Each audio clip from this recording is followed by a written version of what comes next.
So I've just pinned this swatch out to measure the unblocked gauge. This is for the double knit cardigan.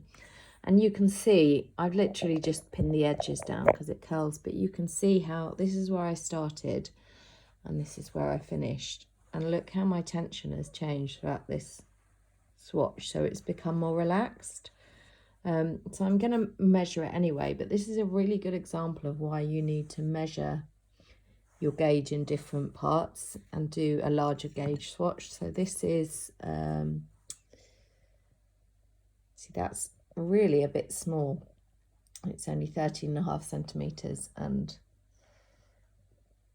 nearly, well, 14 there, so you can see the difference. But I'm going to measure my gauge in a few different places on this swatch. The row gauge is probably not too bad. The height of this swatch is fine. That's, where are we? 16, 17. And because we've got smaller stitches here, it's a little bit like having a smaller swatch isn't too bad. But I'm going to measure it, get an average gauge, and then I'm going to block it because I know that this yarn grows with blocking. So I kind of started intentionally with quite a tight gauge, but then as I finished that before I went to bed last night, it got a bit more relaxed. So it's just an example of how, you know, our gauge is just not consistent a lot of the time because we're humans.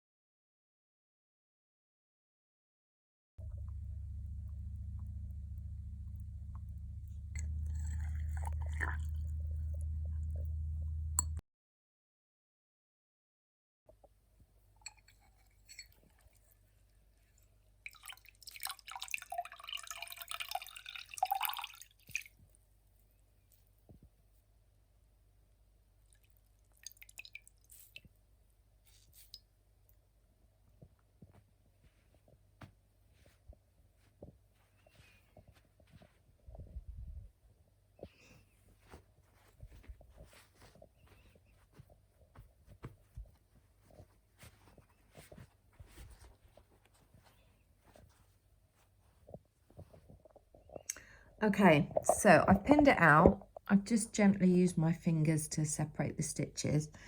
You can see it was about 13 odd centimeters. So you can see, oh, where's my finger gone? You can see it's grown by about a centimetre. That's at the bottom at the tighter bit. And if we look at the top, it should be roughly the same because I've stretched this tighter bit out a little bit more. My row gauge was also really tight, so I think it has definitely grown in height quite significantly.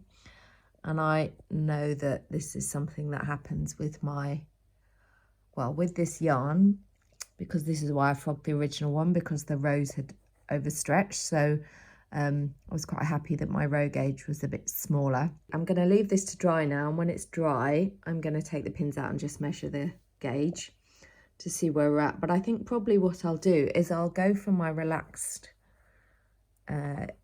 gauge, but I'm gonna just, so I've already gone to a 4mm hook, but I think what I'll do when I make the actual cardigan is I will work with a 3.5mm hook, but I won't then need to intentionally reduce my tension, because here I was intentionally working quite tightly, but obviously you can see because it loosened up here that it wasn't sustainable. So the stitch gauge I was looking for was 14 stitches, which was basically what I had here without blocking. So, you know, going a little bit smaller with a relaxed gauge, I think is going to work for me. The row gauge initially I had was 13, I think, and what we're looking for is 15. Now, I haven't measured this yet, but I think when I measure it, I'm going to find, in fact, I'm going to find it's probably what I need it to be.